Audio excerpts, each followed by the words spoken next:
Good evening. Thanks for joining us on Business 360. I'm Shireen Bhan. The headlines that we're tracking for you this evening. Indian Defence Forces carry out precision strikes on 9 terror camps in Pakistan and Pakistan-occupied Kashmir. The headquarters of terror outfit Jaish-e-Mohammed and training camps of Lashkar-e-Taiba were targeted. Pakistan confirms the strike, says 26 people were killed, dozens injured.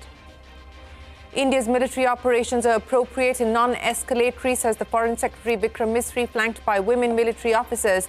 The Indian Army says no Pakistani military establishments were targeted. The Indian Air Force says it is prepared to respond to any Pakistani misadventures. The head of the terror group Jaish-e-Mohammed, Masood Azhar, admits 10 of his family members and 4 associates were killed in strikes by the Indian forces. Masood Azhar has been designated a global terrorist by the United Nations Security Council in 2019. Pakistan terms India's strikes as an act of war and vows to respond at a time and place of its choosing. 9 Indian civilians killed near the border in Jammu and Kashmir after heavy shelling by Pakistani forces. President Donald Trump says he hopes tensions between India and Pakistan subside quickly. UK, Russia and UAE call for restraint. Israel supports India's right for self-defense. China calls India's strikes regrettable. No flight movement in northern parts of India bordering Pakistan as tensions escalate. Airports shut across Jammu and Kashmir, Punjab, Himachal Pradesh. Indigo cancels 160 flights till the 10th of May. Air India, CASA and SpiceJet issue similar advisories. A nationwide civil defence mock drill begins. The move to ensure emergency preparedness involves thousands of volunteers across 244 districts. Training to involve first aid, evacuation and emergency protocols. Let's start with the market action. The Sensex and the Nifty closing in the green. This despite tensions between India and Pakistan flaring up. The Nifty holding on to 24,400.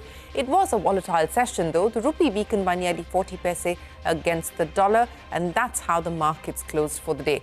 US and China will hold negotiations this week to de-escalate the tariff standoff. Talks will be held in Switzerland from the 9th of May to the 12th of May. China cuts interest and announces sweeping measures to shore up the economy as the trade war starts to bite. US Federal Reserve is likely to hold rates later tonight, according to a CNBC survey. India Inc. welcomes the free trade agreement between India and the UK. The revised tariff lines will impact auto, textiles, alcohol and other industries. Apparel makers expect incremental opportunity of $1 billion.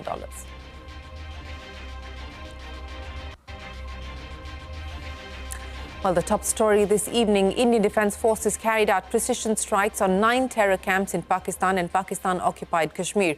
Codenamed Operation Sindhur, the strikes come 2 weeks after terrorists targeted tourists in JNK's Pahalgam, resulting in the death of 26 civilians. Now, the strikes were carried out between 1:05 a.m. and 1:30 in the morning, targeting 9 terror sites at 7 places in Pakistan and Pakistan-occupied Kashmir.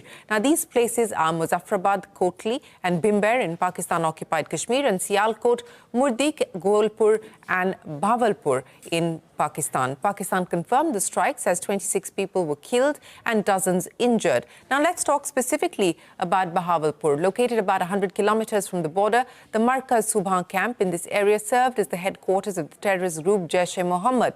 Masood Azhar, the head of the terror group, admitted that 10 of his family members and 4 associates have been killed in the strikes by Indian forces. Masood Azhar was designated a global terrorist by the United Nations Security Council in 2019. In a press conference flanked by 2 women military officers, Foreign Secretary Vikram Misri said that the operations were measured, appropriate and non-escalatory. The Indian Army said that no Pakistani military establishment was targeted. The Air Force said it is prepared to respond to any Pakistani misadventure.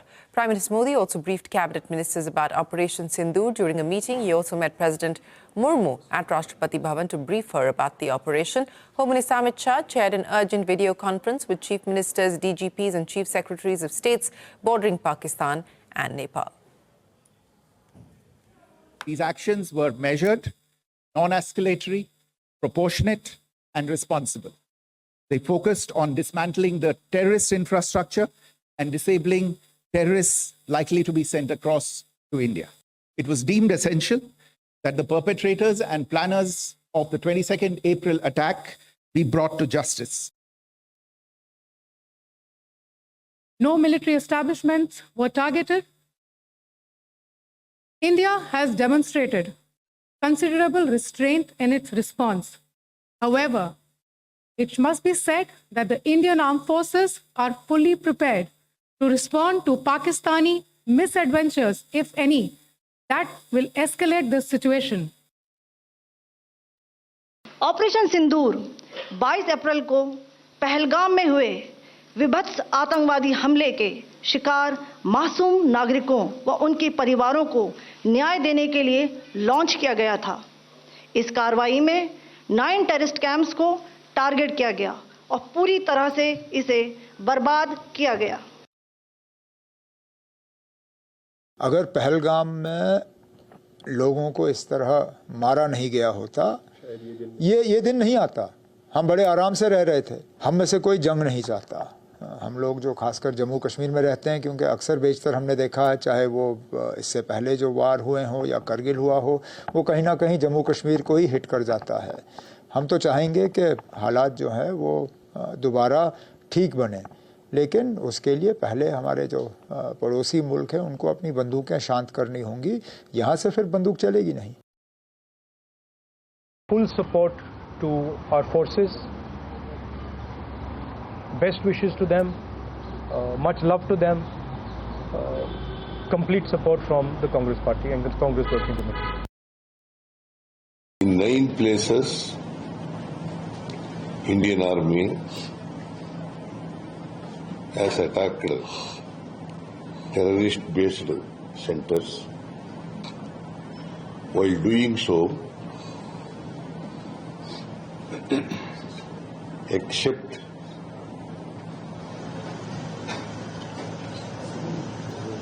terrorist-based centers, no other places have been attacked. No innocent people have been attacked in Pakistan. आज इस operation सिंदूर ने न केवल मेरी उन बहनों को न्याय दिलाने का काम किया है, बल्कि पूरे के पूरे भारत में एक संतोष की अनुभूति महसूस की जा रही है कि भारत को यदि किसी भी प्रकार से कोई छेड़ने की कोशिश करेगा तो हमारी सरकार, हमारी सेनाएं उसके छोड़ेंगी नहीं। Well, reactions they're coming into Operation Sindhur. Parikshit Luthra joins us now. Parikshit, the Indian government underscoring the fact that the response from India was non-escalatory, and they call it that because they say that we have not targeted Pakistan's military establishment or Pakistan's military infrastructure. Now, these 9 sites that have been identified and targeted, Parikshit, take us through the significance of why these were the sites targeted under Operation Sindhur. India all along has been saying that India's response is going to be a calibrated one. It will be against terror groups in Pakistan. That's exactly what has happened. We had planned and carried out strikes using artillery guns, drones and precision missiles from the Indian Air Force fighters to target 9 terror locations across the LOC. All of these are groups which have been targeting India. Now, these were at different places in Pakistan and Pakistan-occupied Kashmir. All of this happened less than half an hour. It was just a 25-minute operation. Most of these sites are affiliated to the Lashkar-e-Toiba, the JeM, and also the Hizbul Mujahideen. The Jaish-e-Mohammed and Lashkar are 2 terror groups responsible for multiple attacks in India over the years. Let's talk about Bhavalpur. Bhavalpur is located around 100 kilometers from the international boundary and was the headquarters of the Jaish-e-Mohammed. It was used mainly for recruitment, training, indoctrination of recruits. The Gulpur camp, located 30 kilometers from the LOC in Kotli, was the base camp for Lashkar-e-Toiba. Terrorists who carried out attacks in Poonch in 2023 and on a bus of pilgrims last year were reportedly trained here. Similarly, the Mehmoona Joy camp near Sialkot was a training facility of the Hizbul Mujahideen. The 2016 attack at Pathankot Air Base was directed from this very camp. The Markaz Toiba camp, located near Muridke, is located around 25 kilometers from the border. It was the headquarters of the Lashkar-e-Toiba. Ajmal Kasab, one of the terrorists who was captured alive during 26/11 Mumbai attacks, had confessed that he was trained here. The Savai Nala camp in Muzaffarabad was a key training facility of the Lashkar-e-Toiba. Terrorists who had carried out attacks on civilians and security forces in Gulmarg and Sonmarg last year, and those behind the Pahalgam attacks were trained here as well. So India had gathered a lot of intelligence and then carried out this operation. Parikshit, many thanks for joining us. Parikshit Luthra there explaining to us the significance of those 9 sites that were identified and targeted under Operation Sindhur.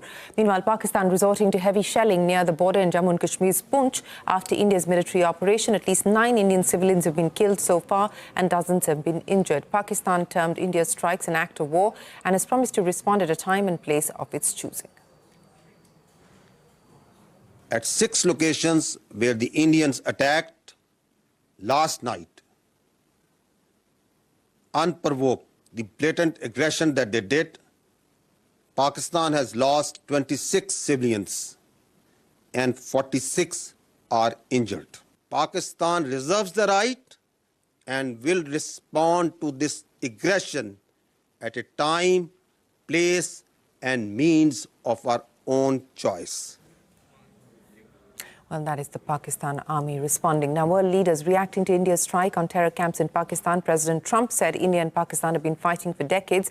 He hopes it ends very quickly. India's National Security Advisor Ajit Doval briefed U.S. Secretary of State Marco Rubio shortly after the operation. Rubio said he's monitoring the situation closely and the U.S. will continue to engage with both India and Pakistan in hope of a peaceful resolution.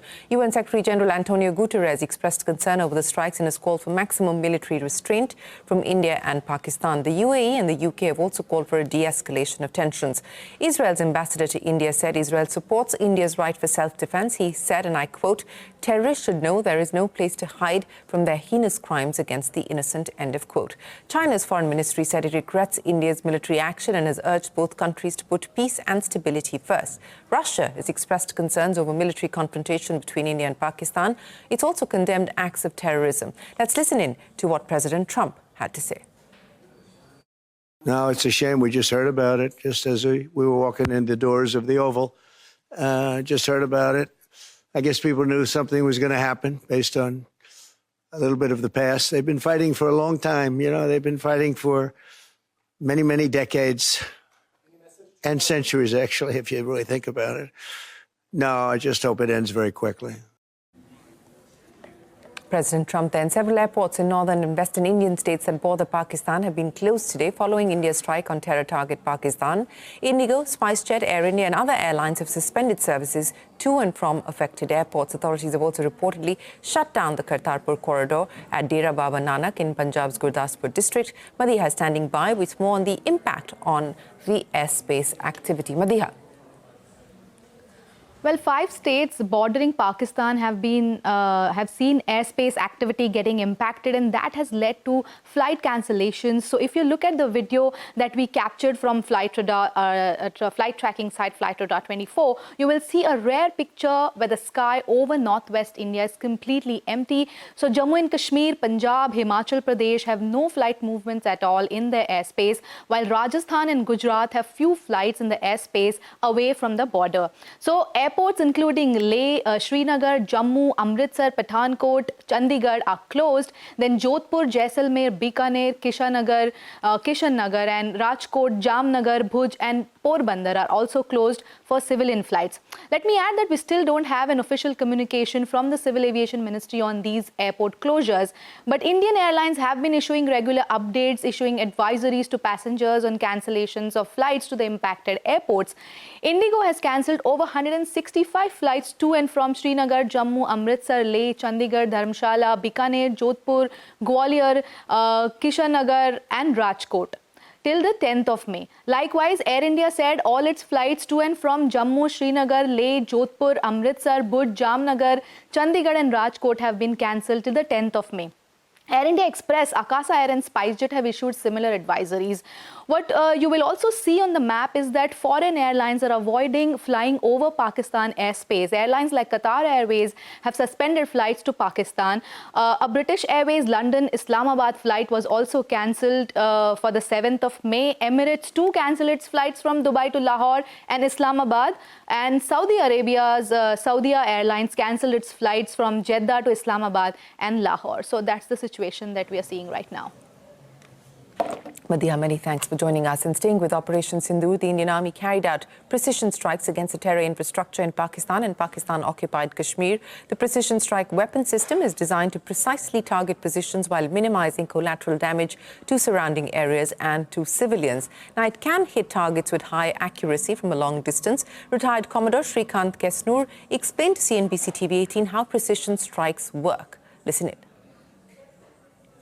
Precision, as it implies, means precisely hitting the target. So the kind of weapons and platforms you use are those that hit your intended target, whether it is a building, whether it is a camp or whatever, with huge amount of accuracy.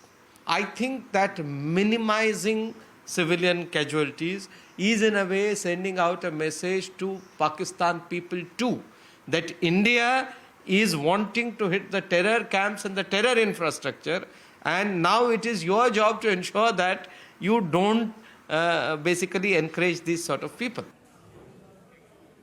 Meanwhile, nationwide civil defence mock drills across India have begun. The move is to ensure emergency preparedness that involves thousands of volunteers across 244 districts. Santya joins us from outside the Chhatrapati Shivaji Maharaj terminus. Santya, the drill underway?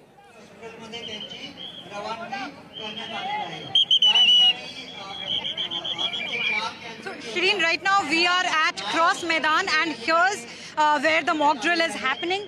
What you can see in front of the camera is the simulation of a war-like situation. So a couple of minutes ago, a fire was started here. A couple of blasts took place here, and now you can see ambulance, you can see teams of NDRF, Mumbai Police, local administration here handling the situation. These ropes which you can see in front of camera, Shireen, these ropes actually are the ones which were used to evacuate affected people, evacuate victims. On the top, at the left-hand side, you can see the whole siren system. You can see how a volunteer is coming down the building with the help of a rope. And these people you can see in T-shirts and white T-shirts and yellow T-shirts, these are either members, either volunteers, civilian volunteers, or members of civil defence. Maharashtra civil defence is conducting this mock drill at 10 locations, at 10 districts in Maharashtra. One is taking place here in Mumbai. Blackouts will take place in Anushakti Nagar and Tarapur. Other than that, Nashik, Thane, Pune, Ratnagiri, Sindhur are the places where the mock drill is going to take place. Here you can see these are fire tenders here. The moment the fire took place, these fire tenders were called, and the whole model of a war-like situation has been prepared here by the authorities. You can see these people sitting on the ground are civilian volunteers. Other than that, NCC teams are also here. Mumbai police teams are here, and air siren went off sharp at 4, and it's been calculated how long it's going to take for the authorities to respond. You can see an ambulance is coming out off the spot, carrying volunteers, carrying victims played by volunteers. On the other side, you can see NDRF teams in orange uniforms. So this is the model based on which today's mock drill was planned by Maharashtra Civil Defence. Similar mock drills taking place at 9 more districts in Maharashtra. Shireen. All right, Santya, many thanks for joining us. We will head into a break, but up next, the Sensex and the Nifty end in the green, despite an escalation of tensions between India and Pakistan. That and more when we return.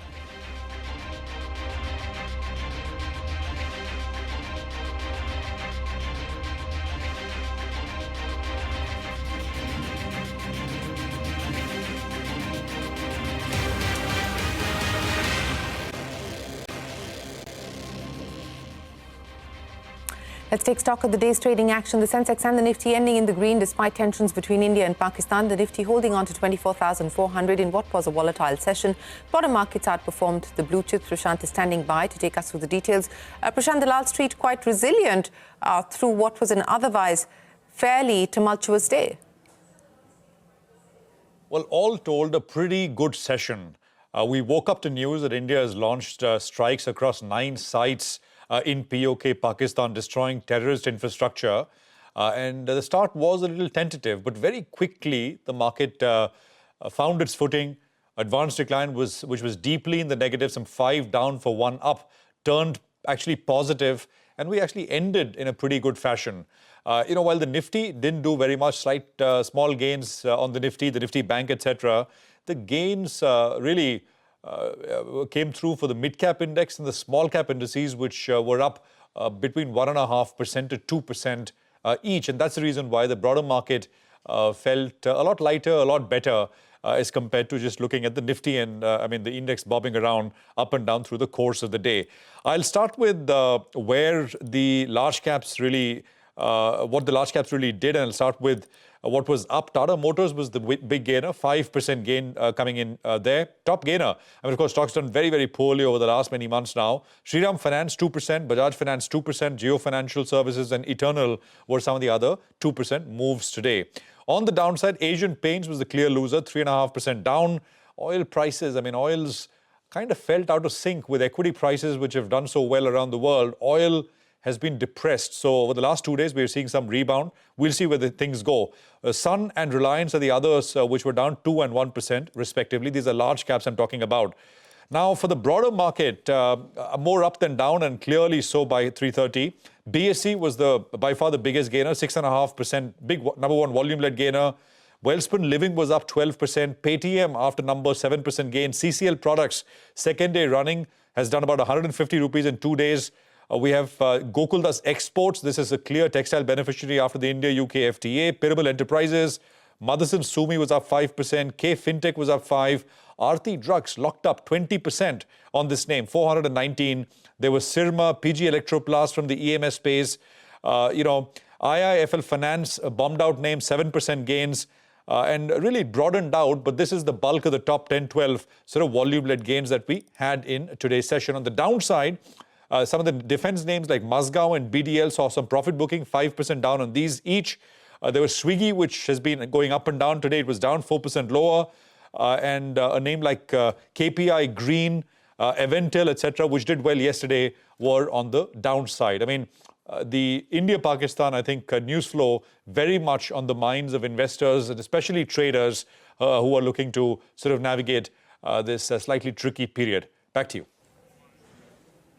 Prashant, many thanks for joining us. And the U.S. Federal Reserve will conclude its two-day monetary policy meeting tonight. As per a CNBC survey, the central bank is expected to hold the interest rate steady despite pressure from U.S. President Donald Trump. More than half of the respondents expect a likely recession in the next year. When asked about how the Fed will respond to higher prices due to tariffs and weaker growth and employment, 65% said the Fed will cut rates.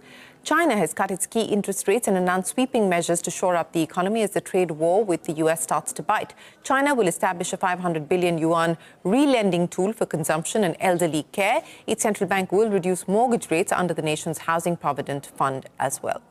The U.S. and China have announced that they will meet in Switzerland this weekend to start trade talks. This comes after weeks of an escalating trade war between the two countries. Chinese Vice President will represent Beijing in Geneva, while U.S. Treasury Secretary Scott Bessent and U.S. Trade Representative Jameson Greer will represent Washington. Bessent said there is a need for de-escalation before moving forward. This will be the first high-level interaction between both countries since Trump's inauguration.